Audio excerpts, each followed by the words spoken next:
Cavity तो ये था कि भाई ये हमारा सॉलिड स्फीयर है, ये सॉलिड स्फीयर है, और अगर इसका रेडियस है 4r और यहां पर मैंने एक कैविटी बना दी और इसका रेडियस है सपोज से 2r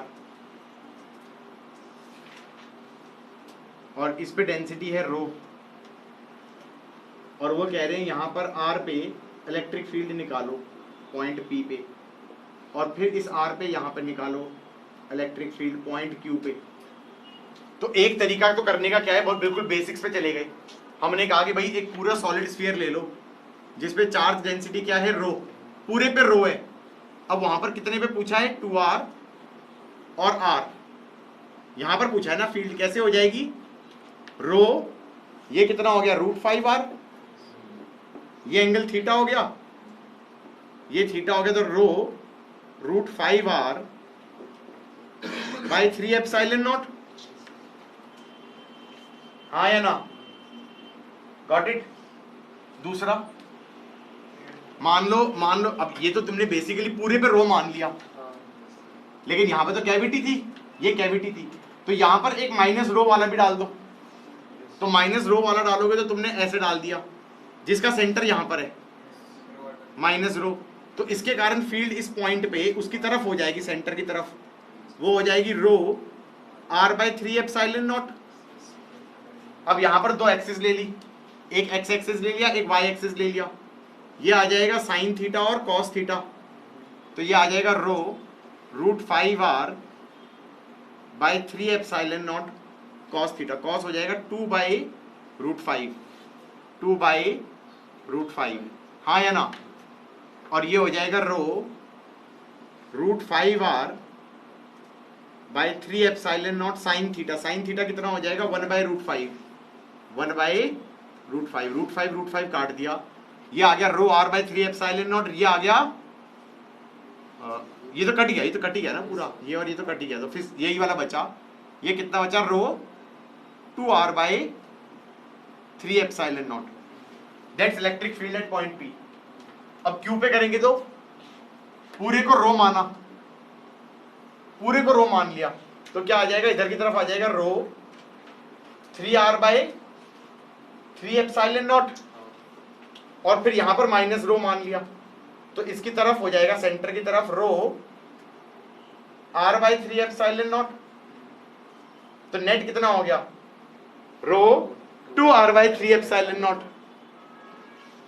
दोनों जगह सेम नहीं आ रहा, हॉरिजॉन्टल डायरेक्शन में आ रहा है, राइट की तरफ। और क्या करते थे इसमें,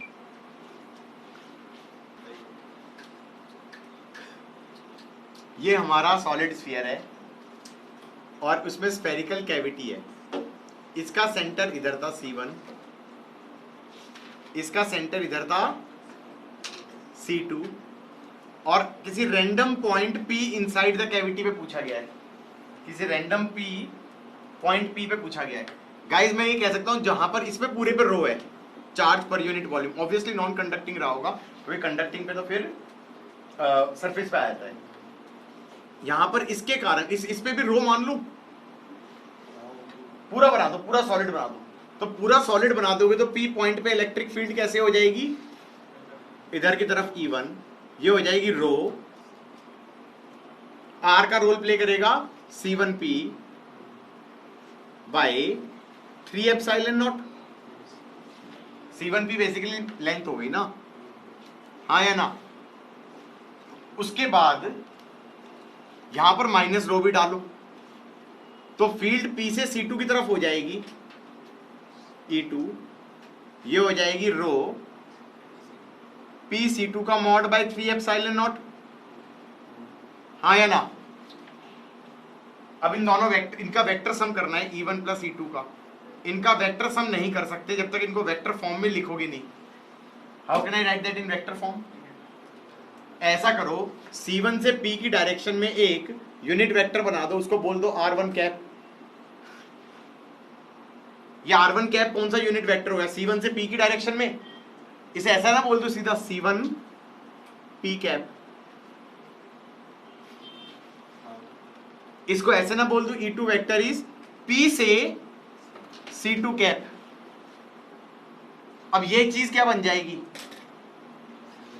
C1P वेक्टर, और ये क्या बन जाएगा, P से C2 vector.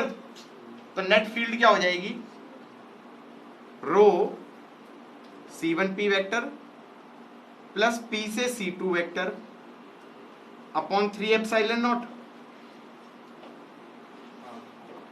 That is like C1P vector plus P C2 vector, that is actually C1 C2 vector.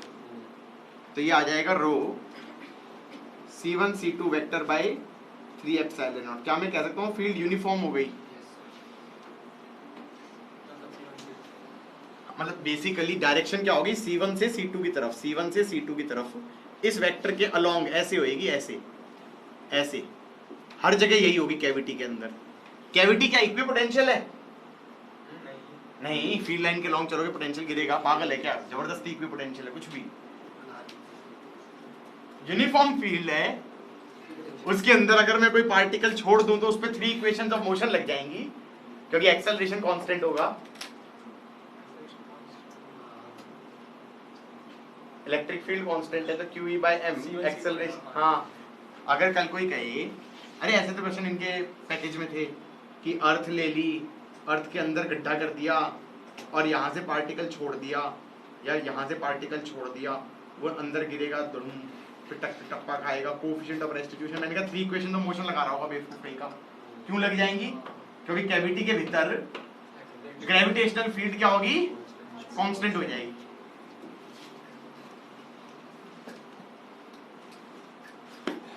मेरे ख्याल से इसमें the only thing you had to take care was how to write E1 E2 in vector form. How to write E1 E2 in, अगर मान लो मेरे पास ये सिलेंडर है, infinitely long cylinder, infinitely long cylinder, और इसका ये वाला एक्सिस हो गया, और यहां पर एक सिलिंड्रिकल कैविटी भी दे दिया, इनफाइनाइटली लॉन्ग सिलिंड्रिकल कैविटी। इसका ये ले लो C1 और इसका ले लो C2, अंदर पॉइंट P है, चार्ज डेंसिटी रो है, find electric field at point P, show that it is independent of P। ऐसे बनाओ, ये ऐसे सिलेंडर बनाओ और ये कैविटी बनाओ, और यहां से दिखाई देगा ये C1 है, ये C2 है, ये P है। अब पूरे पे रो कर दूंगा तो फील्ड हो जाएगा C1 से P की तरफ, हाँ या ना, ये हो जाएगा रो C1P बाय 2 एप्सिलॉन नॉट, और यहां पर फिर माइनस रो करोगे तो क्या हो जाएगा, P से C2 की तरफ, तो ये फील्ड हो जाएगा रो अपॉन 2 एप्सिलॉन नॉट, तो ये हो जाएगा रो C1 C2 bye 2 epsilon not. क्या दिक्कत थी भाई, वो तुम कैसा डायग्राम बना रहे हो, यहां से कुछ एरो बना रहा था, क्यों मैं समझ गया, मैं डर गया उसे देख के। Draw top view, draw top view. Guys dielectric क्या होता है, कि एप्सिलॉन नॉट हो जाता है, क्या हो जाता है, हाँ डाइलेक्ट्रिक क्या होता है, हाँ डाइलेक्ट्रिक एक इंसुलेटर होता है, कि उसने बोल दिया कि एप्सिलॉन नॉट हो जाता है, वो कह रहा है कि क्या बोलते हैं कुछ और हो जाता है, क्या बोल रहा था, वही बात हो गई, इंसुलेटर होता है। Dielectric is a insulator, not a conductor, it's an insulator. तो डाइलेक्ट्रिक इज एन इंसुलेटर, और जो इंसुलेटर है, पोलर डाइलेक्ट्रिक में क्या होता है, पोलर इंसुलेटर में क्या होता है, अंदर डाइपोल्स होते हैं, क्या होते हैं, अंदर डाइपोल्स होते हैं, ऐसे मस्ती मार रहे होते हैं वो, प्लस माइनस क्या कर रहे होते हैं, रेंडमली प्लस माइनस बैठे होते हैं, आई डोंट नो व्हाई, बस बैठे होते हैं प्लस माइनस। उनको एक्सटर्नल फील्ड में रख दो, उनको एक्सटर्नल फील्ड में रख दो, तो उन पे टॉर्क लग जाएगी, क्या लग जाएगी, हाँ टॉर्क लग जाएगी, और टॉर्क लग जाएगी, और कैसे हो जाएंगे, वो अलाइन हो जाएंगे, P वेक्टर और E वेक्टर, हाँ या ना। तो क्या मैं कह सकता हूं कि अगर किसी डाइलेक्ट्रिक को तुमने एक्सटर्नल फील्ड में रखा, तो यहां पर टेक्निकली कुछ पॉजिटिव चार्ज इंड्यूस हो गया ओवरऑल, और ओवरऑल कुछ नेगेटिव चार्ज इंड्यूस हो गया, तो इंड्यूस्ड इलेक्ट्रिक फील्ड कैसे बन जाएगी? उल्टी डायरेक्शन में, हाँ या ना? और ये हमने डाइलेक्ट्रिक की डेफिनेशन पढ़ी थी। क्या डेफिनेशन पढ़ी थी? पॉइंट चार्ज होता था, पॉइंट चार्ज, उसकी इलेक्ट्रिक फील्ड क्या होती थी? 1/4πε0 Q/r²। और कहते थे मीडियम चेंज कर दो तो फील्ड क्या होती थी? 1/4πε0 εr Q/r²। यही तो कह रहा था कि तुम पॉइंट चार्ज की फील्ड क्या बोलते थे? 1/4πε0 Q/r²। और मीडियम चेंज कर दोगे तो 1/εr और कर दो, जिसको डाइलेक्ट्रिक कांस्टेंट भी बोल देते थे K। तो इसका मतलब इसकी प्रॉपर्टी क्या होती है कि नेट फील्ड का 1/K कर दे। यही तो प्रॉपर्टी हुई डाइलेक्ट्रिक की। अंदर, अपने अंदर जो नेट फील्ड है उसका क्या कर दे? 1/K कर दे। वो कैसे किया? E external minus E induce should be E external by dielectric constant. नहीं समझे? अरे भाई, अगर डाइलेक्ट्रिक में रखते पॉइंट चार्ज को तो फील्ड क्या हो जाती है? 1/K टाइम्स हो जाती है एयर की। अब कोई कहे कि ये इंसुलेटर लिया मैंने, उसको किसी एक्सटर्नल फील्ड में रख दिया, तो यहां पर नेट फील्ड क्या हो जानी चाहिए? E एक्सटर्नल का 1/K। E एक्सटर्नल का 1/K क्यों होती होगी ऐसे? क्योंकि डाइपोल्स थे डाइलेक्ट्रिक के अंदर जो अलाइन हो गए, जिसके कारण एक उल्टी बन गई E इंड्यूस। तो मैं ये कह सकता हूं E external minus E induce is E external by K। तो E इंड्यूस को लिखा जा सकता है E एक्सटर्नल 1 - 1/K। हाँ, E एक्सटर्नल 1 - 1/K, 1 - 1/K। मजा आया? Are you sure guys? This was fun. ये तो था पोलर डाइलेक्ट्रिक जिसमें डाइपोल्स थे। नॉन पोलर भी ऐसा बिहेवियर दिखाएगा।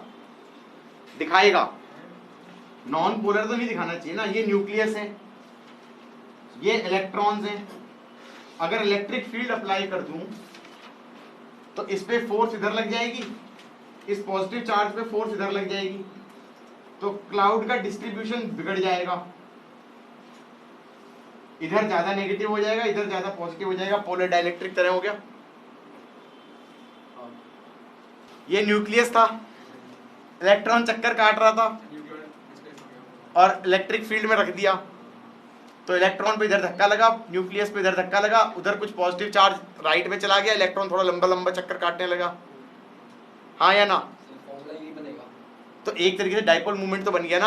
हाँ, तो फिर वो बेसिकली उसका भी मतलब डाइलेक्ट्रिक कांस्टेंट रहता होगा। यहां तक का समझ में आ गया? एक और स्टोरी भी है, पता है? नेट इलेक्ट्रिक फील्ड, अगर ये इंसुलेटर है, ये प्रॉपर्टी कुछ कुछ कंडक्टर जैसी ही दिखाई है इसने, क्योंकि कंडक्टर में भी यही कहते थे कि चार्जेस इंड्यूस हो जाते हैं, लेकिन उसमें इतने अच्छे इंड्यूस हो जाते हैं कि नेट फील्ड जीरो हो जाती है। तो उसमें E एक्सटर्नल बाय K नहीं होता, E एक्सटर्नल बाय समथिंग कि ये जीरो हो जाता है। तो कंडक्टर्स के लिए dielectric constant is infinite, E zero हो जाता है। पता चला उसको E जीरो बोल रहा है या K जीरो बोल रहा है, पता ही नहीं। ये क्या हो जाता है? नेट जीरो हो जाती है।